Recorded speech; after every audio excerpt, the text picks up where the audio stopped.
So I'm Aurelien Luciani. I will be talking about the UniProt website and the development we've made recently. I'm a developer in the UniProt team. I'm also, as I said, accompanied by Kate, which is a curator, who is a curator in the team, and Swati, who is another developer in the team. So I have slides here, but this is for support really. I'm just gonna jump directly in the website just to show you a demo directly. So this is the UniProt website, the homepage that you can find by either Googling UniProt on, you can search for UniProt on Google or any search engine, or you can type uniprot.org. You will find this homepage. In there, this is the entry point into all the data that we have in UniProt. Just before really diving into the website, just to say that UniProt is a consortium, and there's a lot of people working. So there's Kate, there's Swati, there's me, and there's all of these other people on the page at the moment. They're split into 3 different sites. So the EBI in the UK, PIR in the US, and SIB in Switzerland. So what is UniProt? UniProt is a comprehensive, high quality and freely accessible resource of protein sequence and functional information. So it contains primary sequences, including sequences of isoforms also, physiological protein functions that includes subcellular location, pathways, reactions, interactions, involvement in disease, and plenty of other functional notations, structural information that includes topology and also access to the 3D structures directly from the website, and some data analysis tools such as BLAST for sequence comparison and multiple sequence alignment. As I said before, this is a resource provided in collaboration between EMBL EBI, PIR, and SIB. So what does the UniProt website do? So it aims at allowing the access to all the data that we have that we are collecting through the UniProt consortium, and also meet the evolving needs of our users. So we really need the users' feedback to be able to develop the website and improve it, and provide all the data that might be of use to users. So that includes cross-references, catalytic activity, proteomes, functional notation, structures, all of the things that you can see on the slide right now. So what are the core principles of the UniProt website? So first thing is to find the information that you want. So there's there's an advanced search available on the website. So you can search by plain text or by searching for specific fields in the data that you want to look at. Also batch retrieval of data from UniProt website. And all of this it's flexible through filtering. You can also customize your views. So you can customize the view on the website and view only the bit of information that you're interested in. Or you can also customize the download options that you will use to download that data and do work with the data you will retrieve from the website. You can explore all the proteins entries with comments, feature data provenance, and proteome and sequence cluster collections. With that, you will be able to analyze with tools like BLAST, Align, peptide search, and ID mapping that will be integrated in the website. All of this information can be visualized. So some of it is plain text, but some of it can be visualized into specific visualization that I will show in a bit. And finally, you can download all of this information. All of the information that you will see on the website, there will be a way to download it. It's just a matter of exploring the website, and you will see the different download options in multiple formats or different options of customization.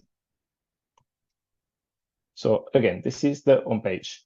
So I will just jump to the real website and show you what it is. So here in the main part of the website, this will be the main entry point into the data. Here you can search for anything.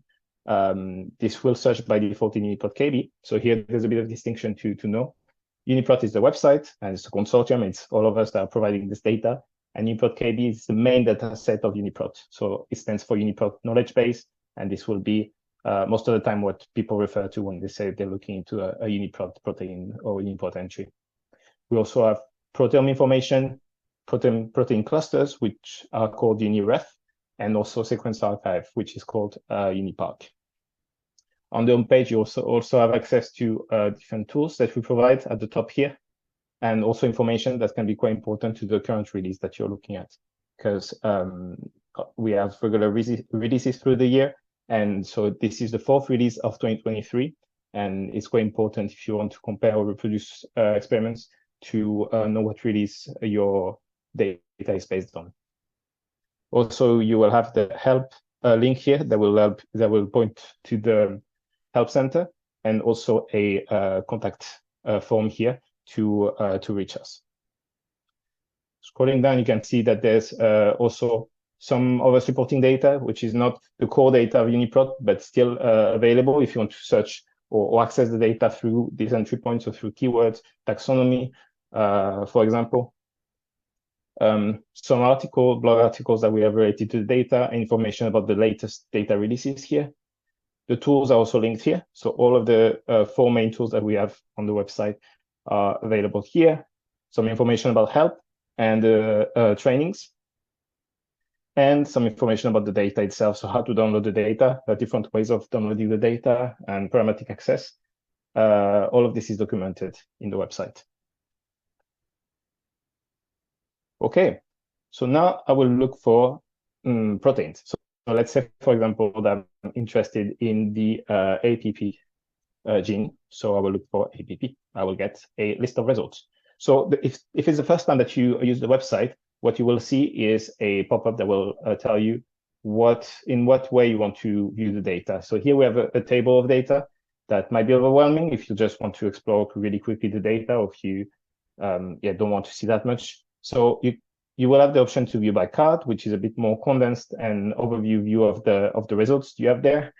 And here you can see the same list of proteins, but not in the table mode. Okay. Going back to the table. So here I've looked for APP, but I've looked for APP as plain text. So really that could be returned from the gene field, but that could be returned from anywhere. And really what I'm interested in here at the moment, just for this hypothetical case, is really the gene. So what I could do is go to the advanced search.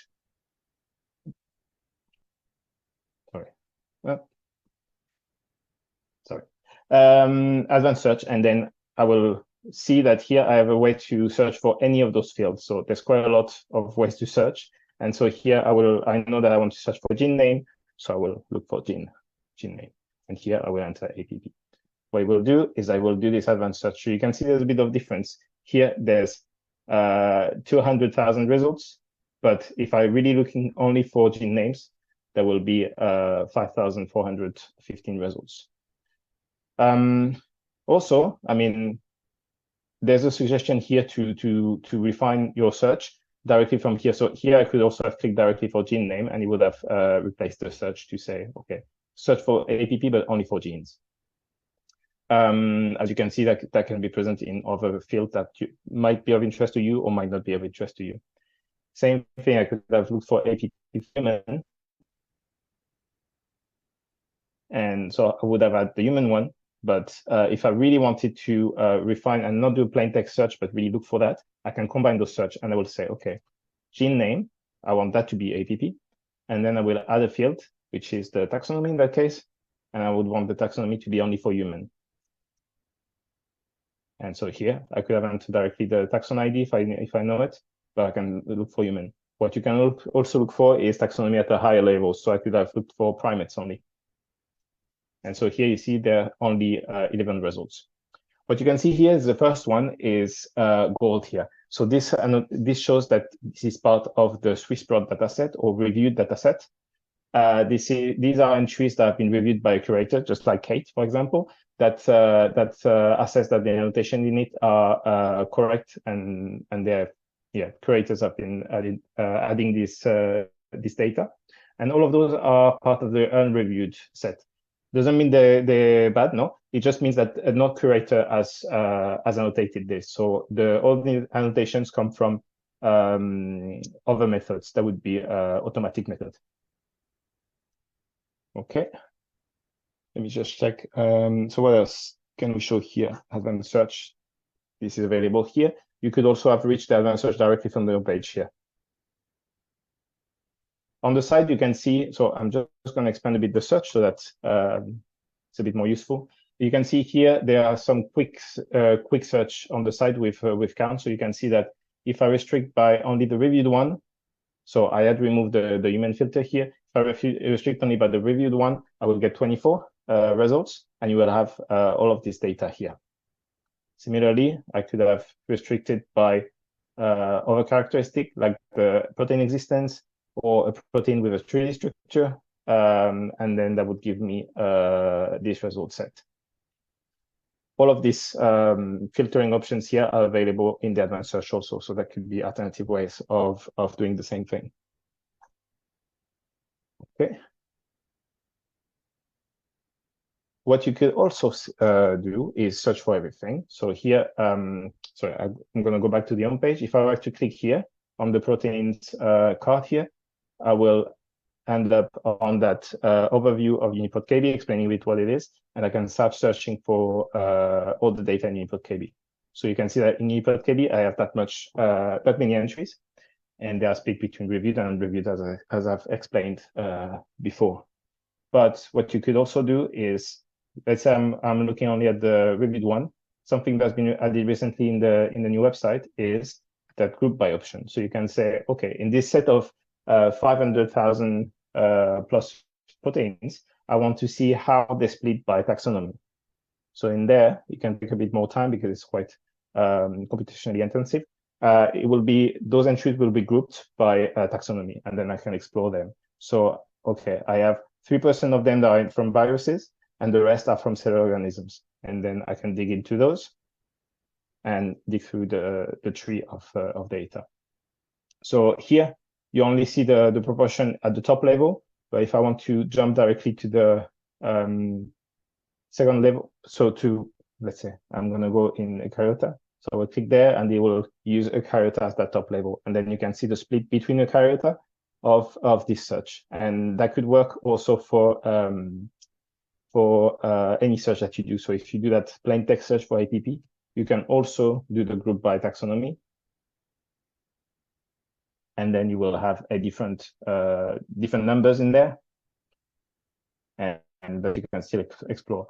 Here, if I were to go up to human, for example, that would be a bit deep in there, and it would take a bit of time, but I can just directly jump to human by searching for that. Or I could jump to primates. That's going to be a bit more interesting to see a split. So primates. And then you can see that this is the split in primate, and you can explore the data this way. So this is through taxonomy. And if you're interested, so okay, now I see that there are 1,464 results for APP in Hominidae. So I can click there, and I will go directly to that search for APP in this taxonomy. Similarly, there's you can do the same thing for here for keywords, gene ontology, and enzyme class. You can explore that tree of data this way. This is quite new on that new website. Now I've seen the result set that I like. So what I can do is download it. I can just click on download, and I will have the option to download everything in there in different format: FASTA, TSV, Excel, JSON, text, all of that. FASTA is just going to give you the sequences. But if I go for TSV, tab separated values, I can start customizing the result in the same way. Sorry, I can start customizing the results in there. So I will get columns of information for reviewed and tree name proteins, name, gene date, gene names, and all of that. And I can add more information. So if I look for domains, for example, let's say this one, I can add it, and that will be added in there. And if I want to have a preview of what the data will look like, I can click on this preview button, and then you will see that the file that will contain, I don't know how many, 1,000 plus proteins will look like this. Okay, this is what I want. Okay, then I can download it. You can have also, you have here a quick way to generate a URL so that you can use for priority access. So at that URL, you will be able to download the same data, and that could be used for any pipeline that you have in R, in Python, in whatever language that you're developing in. So you can customize the columns here in your download, but you can also do that here when browsing. So here in the same way, I can say, okay, show me the domain information. I select that, I save, and then you will have the domain information added in there. So you can do that with a lot of information. I don't recommend to check everything, to tick everything, because that's quite a lot. But anything that you might be interested in, there is a column for that, and you can look for that and add it in there. Okay, I'm just going to be set to the default set of columns.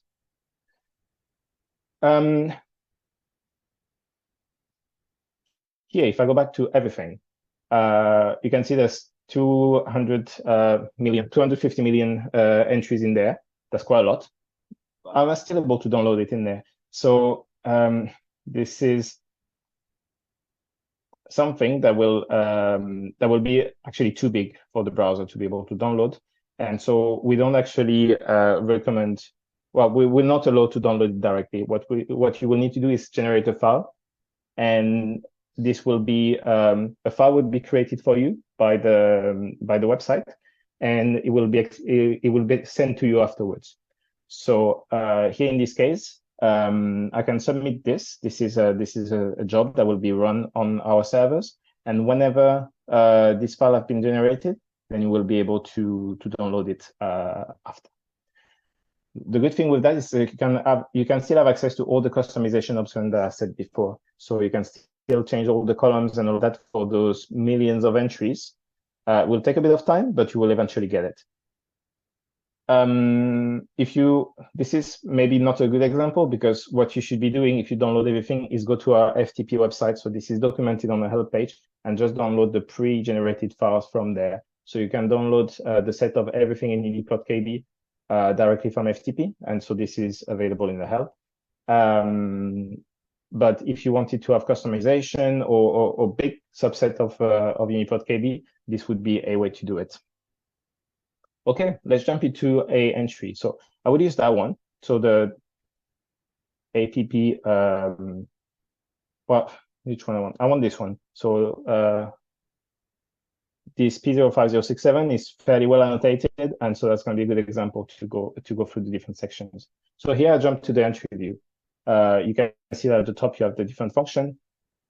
You have access to the different sections here of the entry, and so if you're interested on a structure, you could click here. That would jump directly there. But yeah, I will just scroll through the page and show you what you have. So these are function annotations that have been added, and if you want to know where they're coming from, you can see that in there you have references to permit IDs, and also these tags that are sprinkled a bit in the page will tell you where all of this information is coming from. So all this paragraph is coming from these 3 publications that are listed in there.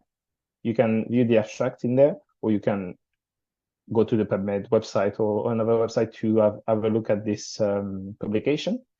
And you can see that it tells you also what type of annotations you have, what type of evidence you have for this. So this one is a manual assertion based on experiments, but you will see going through the data, you will have different types. So that way you can assess if you're, where that annotation is coming from, if it's been manually added by a curator, or if it's been automatically added by some kind of pipeline. So I'm going to close this and then scroll through. So here, still in the function section, I will see this visualization that represents the protein sequence. So it's a sequence, so it's a protein that has 770 amino acids. And here I will have some annotations. So that first one in there, this is this binding site. Then I have another binding site in there. So, I mean, it's a bit big, so I can restrict or zoom in to the sequence by selecting this side of the viewer, and then just scroll through the sequence. So you can see, okay, these ones are not in view anymore, so that's why they get it out. But if I go back in there, you can see that this first binding site corresponds to this sequence in there. Similarly, as before, you also have the information about where this annotation is coming from. So this is from a publication. These ones are from 2 publications, also a combination of other sources and a rule annotation. And so you will see this kind of visualization throughout the page. So you also have co-annotations, keywords that are related to that proteins, a lot of links. So if you want to follow up on that and have more information about those keywords, you can click through them and it will take you to a specific page. And you can see the cross-references where on other resources, other websites that can be interested to follow if you're interested in this kind of, for example, here, enzyme and pathway databases. Different names and taxonomy, so these names of the protein and gene names. The taxonomy that you have here, you can see the whole lineage in there. Maybe, so subcellular location, you have a visualization of where this protein is in the subcellular locations. Disease and variants, a bit lower than the page, so variant data that you have available in the website with the different consequences. So here APP is really fairly well annotated because it's related to Alzheimer's, I think.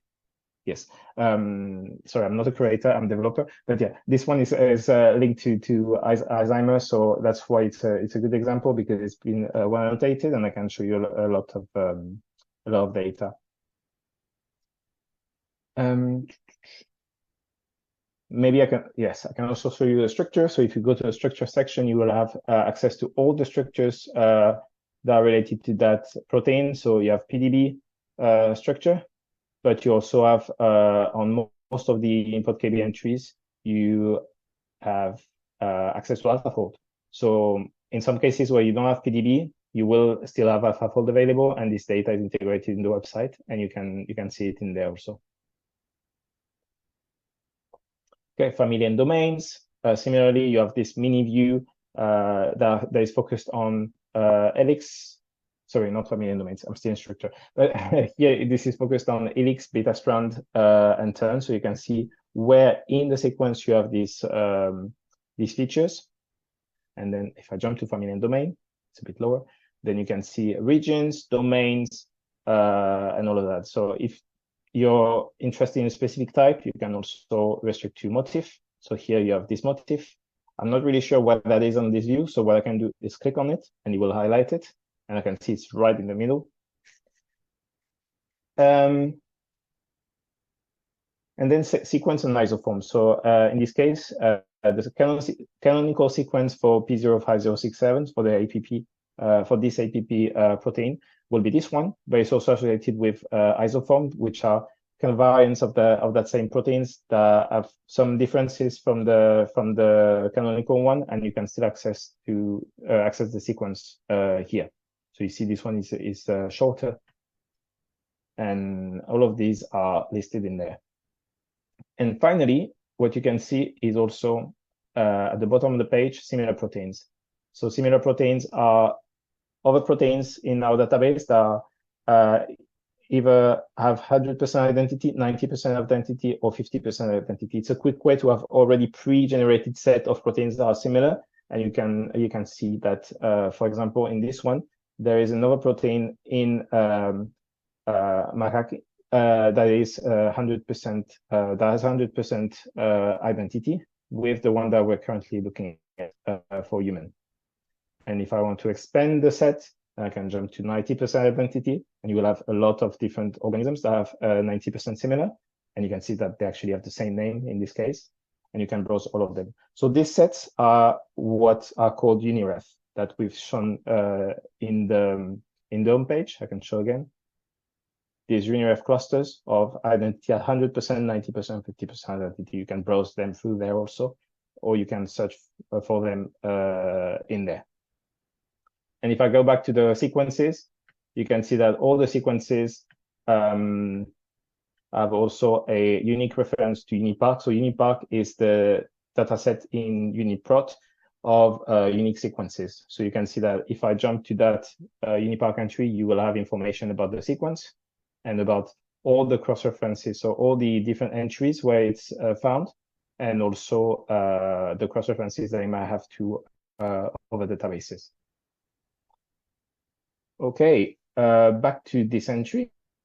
Let's go back to the top. So here, this is the entry view, which is data from UniProt. But okay, we can see the different tabs that you have here. So you have history. So entries can change, and so you can still have access to the previous versions in this tab.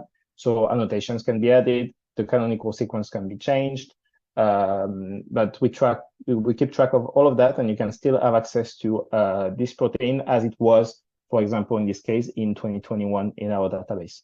And you can scroll back you can go back in time until the first appearance of this entry in the UniProt database. You also have a tab with just the external links. So all the external links related to this entry will be found here. PTM database, sequence databases, genome annotation databases, and all of that, 3D structures. All of this will be listed here without the plain text that you have on the entry and without the visualizations. You have also all the publications that this entry where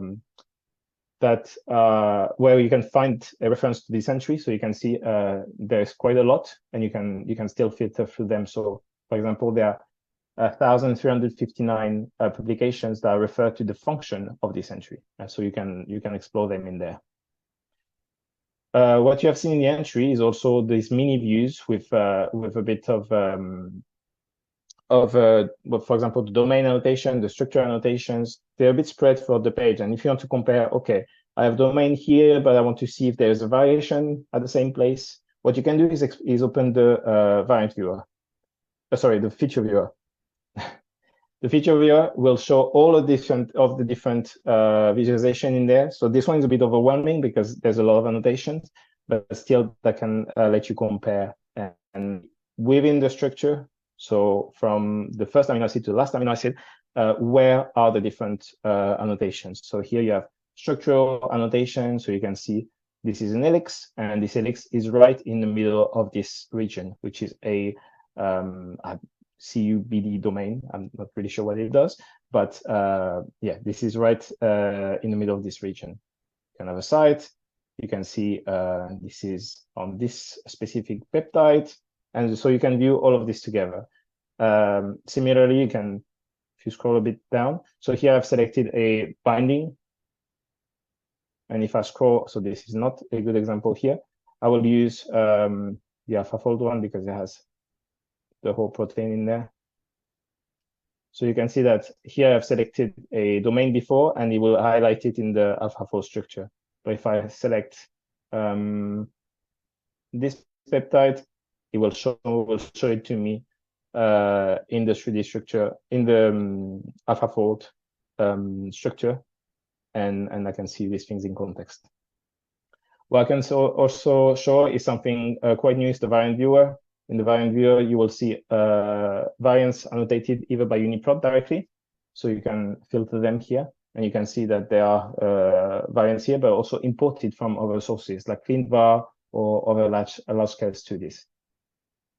And they are categorized by if they are pathogenic or benign, or if they have other things.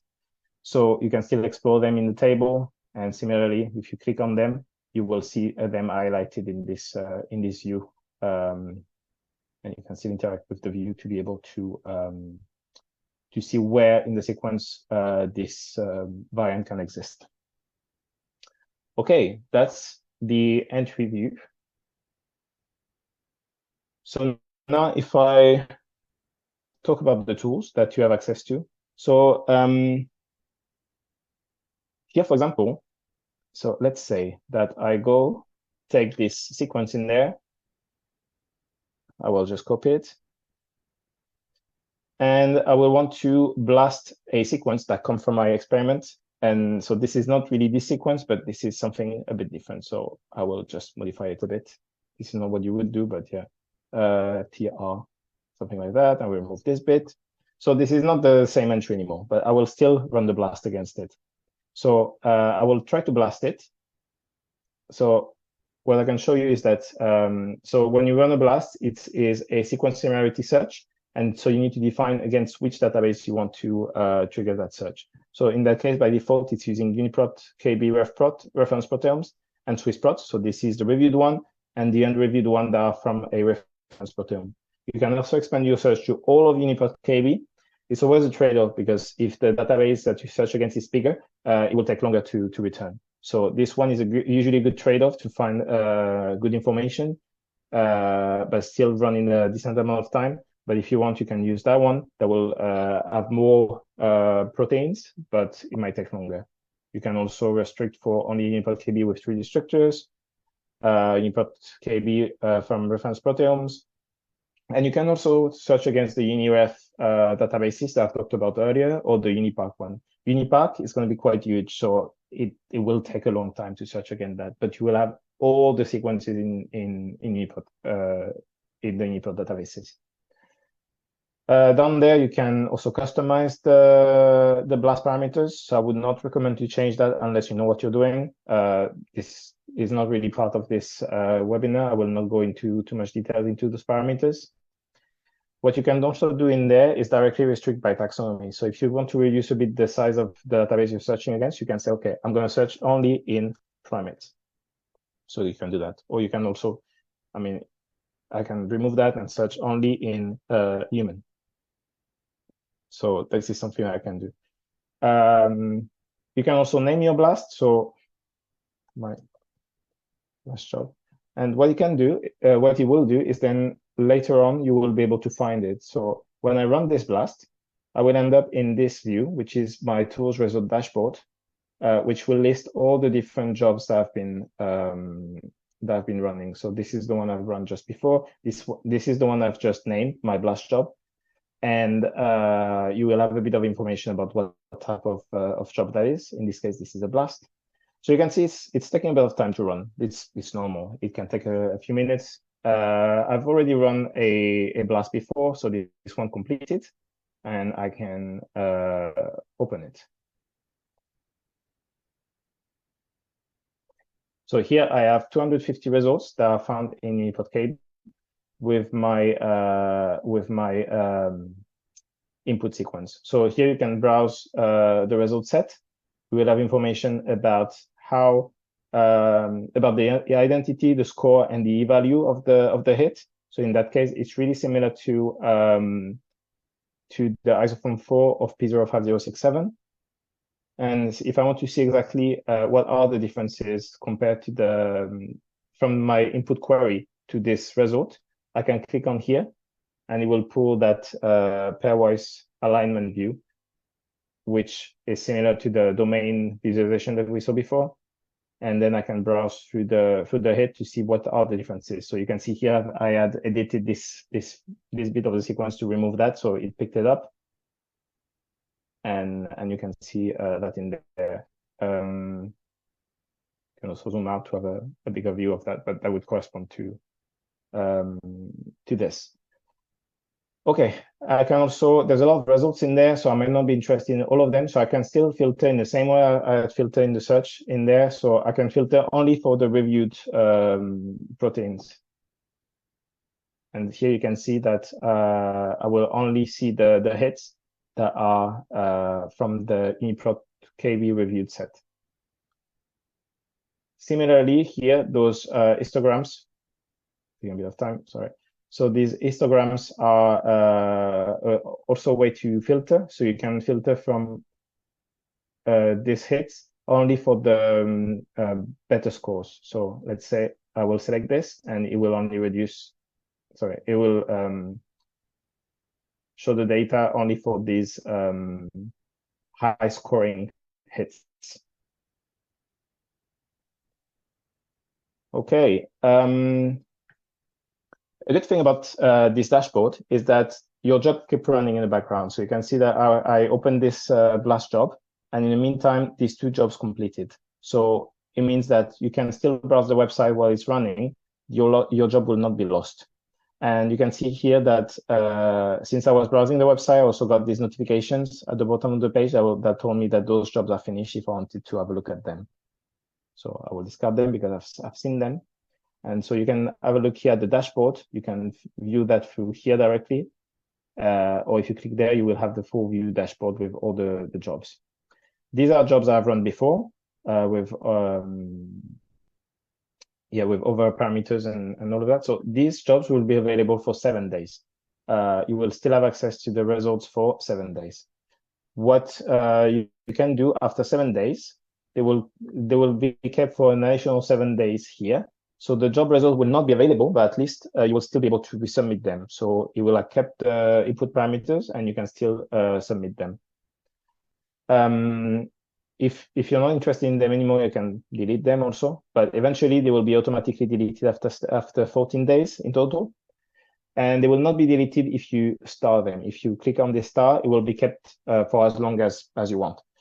What it can be useful for is that you can run a blast against a specific release. As I've shown at the beginning, you have this release here, 2023-04. So I've run a blast. And then actually I want to run it again whenever the new set of results will be published. So that will be, I think, in November. So then I can go back in November in this dashboard and run this job again, because it will not be kept in there. So this is something that will be kept in your browser in this specific computer that you're using. So if I'm using Chrome, but if afterwards I'm using Firefox, that will not keep the result. We don't have any login system at that point. So it will only be kept on the same browser as long as you don't clean the cookies, or you don't clear the cookies or anything like that. And so if you're using another computer or on your phone, for example, that will not be kept. In the same way, we're also keeping the search customization that I've shown before. So when you are doing a search and you customize the columns or customize the view, that will be kept in the same way. And if you clear the cookies, then that will be reset. Okay, back to my blast job here. So here I can see that this one is, so my input query, the one that I modified, is really similar to this and really similar to these others. So what I might want to do is actually align them just to see how different they are or how similar they are. So here I can see pairwise alignment between my input query and this hit. But what I can do is also align against multiple ones. So here I've selected those two because they might be interesting to show alignment for. And so here I can have access to the different tools. And so align is one of them. And you see that I can align the selected ones with my query. So those two with the input query. So it will align 3 sequences. What I end up in here is the aligned form. So here, before I had the blast form, now I have the aligned form. So let me just go back to the blast to select them again. So this is the way to submit alignment jobs. So this is using a cluster omega as an alignment algorithm. And so here you will see that I have this sequence, which is the one that I've used as an input for blast, which is the modify one. I have this one, which is P05067 from SP from SwissProt from the reviewed set, and this other one. Okay, and then I can align them. And similarly, I will end up in the dashboard. So same things that will be kept for 7 days. The parameters will be kept for a total of 14 days, and you can keep that forever if you want by doing the star. Alignment usually is a bit quicker than blast. So hopefully that should run. Otherwise, I have backup ones I've run earlier.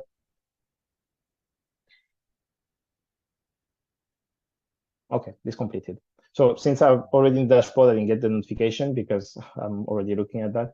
So now if I enter this alignment view, it's similar to what we had before, the bottom of the blast page for the pairwise alignment, but in this case, this is multiple sequence alignment. So here I have 3 of them, and I can see the 3 sequences, the input from before, and those 2 hits from the previous blast. There are also 2 views in there. So you have the wrap view, which is the sequences, which is similar to the raw output of the tools, of the align tool, the cluster omega tool. But I can also have another view. So this is a zoomed out view with all the sequences, and you can easily see the gaps and the differences in there. So I can just scroll to the bit that is different if I'm interested in that. You can see by default it's coloring by similarity or conservation. So yeah, this is a default view. I can choose to color through another color scheme. So anyone that is used to the cluster tool might be used to this color scheme. So you can customize it in the same way, or you can use any other color scheme. By default, it's similarity. And what you can show also in the sequences in there are annotations. So same annotations that we could see before on the entry pages, you can compare them here in alignment. So you can see that here it's selected by default signals, so it's highlighting signals within these proteins. You can see there also that these two sequences have this signal here. So if I click on there, I have more information about that. And one interesting use of align then is if you have a sequence that you don't know the the function of, then you can compare them with other proteins that we have in the data set that we do know the function of. And then you can assess if by similarity, if this part of the sequence is conserved or not. So here in this case, it's conserved, so it's quite likely that you will have the same signal in this hypothetical protein. And if I'm interested in another type of annotation, so here I will get the annotations from this A4 human, and I will look at domains, for example, and you can see that all of these are in conserved areas. So I'm not sure if I've touched anything which is not conserved, but for example, if there was a domain here in this human one, and there would be a deletion here, I could think that maybe this domain is not conserved in this protein.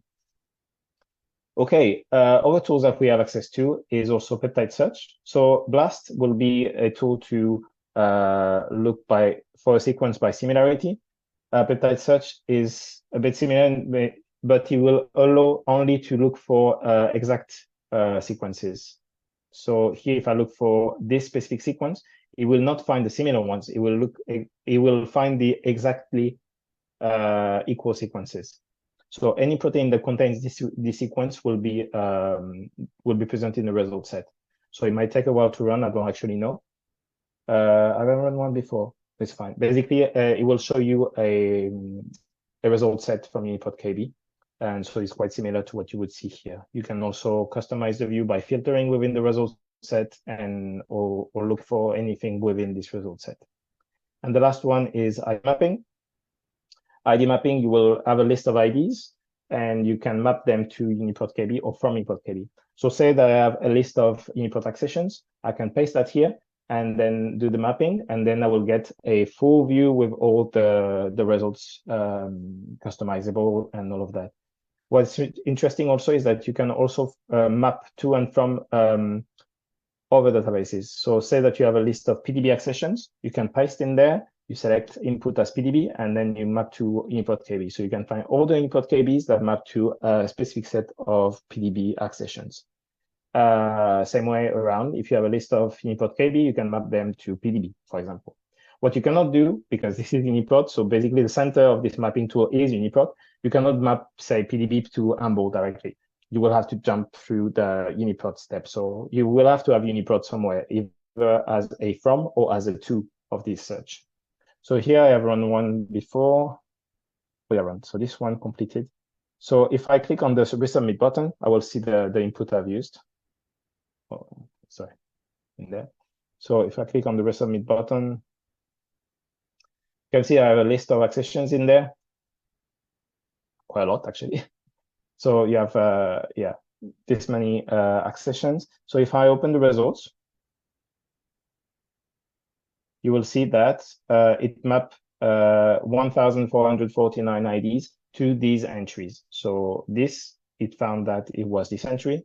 And so then you can, just from the accessions as an input, you can still get all the columns that we have in the UniProt data. So here, if I look for domains, similarly, then I can display the domains for this list of input that I've used. Okay, I will just check that I have covered everything I wanted to cover for tools. Okay, this is fine. I will finish up the presentation. So we'll jump through those because it was back up. So all these slides will be shared with you a bit later. So you can go back to it, and everything that I've explained now should be explained there also. So we also need your help to improve the website. So anytime you are in the website, you will have this small tab on the side, which is a feedback. So you can open it, submit a quick feedback. This is actually really quick. So you can just rate your experience from this on this scale, but then you can also enter a comment. So that can be really helpful if you say that, okay, this bit of the page doesn't work. This is this can be improved or whatever. We look at all the feedback that you submit. I will skip. So if you need further help and documentation, as I said before, you have the help at the top of the page, or you can contact us. Contact us. You can ask for anything. We program about the website, program in the data. You see that you have a publication that is referencing this protein, but this is not on the UniProt website. You can contact us, and we will look into adding that. As I showed before, there's a huge number of people working on UniProt throughout the three sites of the consortium. So someone will be able to help you on any kind of topic that you want to raise or you want to ask about. Okay, as I said at the beginning, you have access to the help straight from the homepage in the need help section. And this is a list of UniProt related webinars that will be happening soon. So the first one, an introduction to UniProt, is the only one that at the moment you can register to on the ABI training website. So if you want to have another introduction to the UniProt data, you can register already. Then later on, you will have in November accessing UniProt with the API via the API using Python. So I will be giving this this webinar that will be accessing, viewing all of the things that we've viewed today, but through programmatic access. And then you will have the other webinars that are listed on this page. This is the funding for UniProt. So this is quite important for us to be able to do the work that we're doing. So this is this. Then regarding the EMBO EBI webinars, you can browse the EBI training website, and you'll see that the upcoming webinar in this series is molecular building blocks of life. So you can access to it. You can access it directly to the EBI website. So now I will open the floor for questions. Back in the view. So Swati, have we received any questions? Yes. The first question is how UniProt Blast is different from NCBI Blast. Yeah, so UniProt Blast is actually, so UniProt Blast is running at EBI, but it's using NCBI Blast. So if you can see, I will open a Blast job here. So you can see in these tabs, you have related information about the Blast, and you have the different input parameters, and you can see that we've used the NCBI Blast tool in our servers with these specific parameters. So if you want to reproduce that, you can do that, and you can have access to the raw output. And you can see this is using this is the raw output from the NCBI Blast tool. So yes, this is technically the same. The advantage of that is that it's integrated into the data. You have filtering of results in there in the UniProt website, and you can jump back and forth in the results. Yeah, you can do directly the entry that corresponds to that. So it's yeah, really the integration into the UniProt website. Okay. Okay. The second question is I've answered, but it would be better to show it in the demo, I think. Is there a way to put a list of proteins in UniProt and then download the information for those proteins? Yeah. So a list of proteins, it depends on what you have as an input, really. If this is yeah, from external accessions are not UniProt, they might be listed. So they would be using ID mapping in general. So if this is UniProt KB, a list of UniProt KB accessions, you can list them here, just as I've shown before. Sorry, up. With that big example. So